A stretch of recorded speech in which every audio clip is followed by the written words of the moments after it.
Mitala kagahapon og labing taas nga new COVID-19 cases ang Cagayan de Oro City sugod sa pagsulod sa bagong tuig. Sa ganini, dunay travel history sa gawas sa syudad. Samtang mas hugot nga guidelines ang ipatuman karong ana-ana ang syudad ubos sa alert level 3. Ang detalye sa report ni James Paulo Yap. Natala kagahapong adlaw sa Cagayan de Oro City Health Office ang pinakataas nga ihap sa mga nataptan sa COVID-19 sukad sa pagsulod sa bagong tuig. Sa datos sa buhatan, 77 ka mga bagong kaso sa COVID-19 ang nadugang. Sagad kanila, adunay history nga may biyahe sa gawas sa syudad ug miapil sa mga tapok-tapok sama sa bunyag, birthday ug lubong. Makita natin sa datos again, 19 out of 77, nandito na naman yung mga gatherings, no? Such mga activities.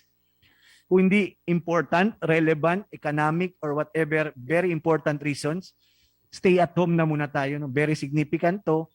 With the advent or the rising cases, no? We need to stay at home.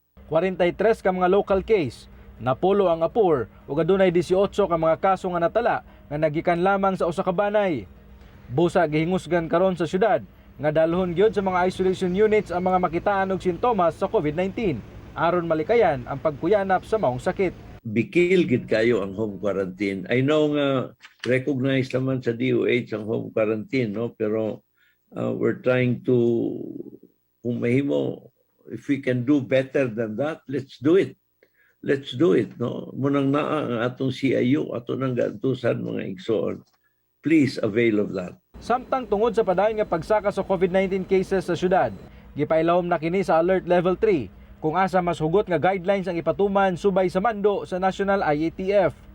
Hangyo karon sa lokal nga kagamhanan nga dili magkumpiyansa sanglit dunay hulga sa mas makatakod nga Omicron variant. Manakita naman gyud nga kasaka ang cases, no. So kung naa ka na nga guideline, let it be, no. Atong subayon. Kuan man gud na ang bottom line diha is ang proteksyon. Ako si James Paulo Yap para sa One Mindanao.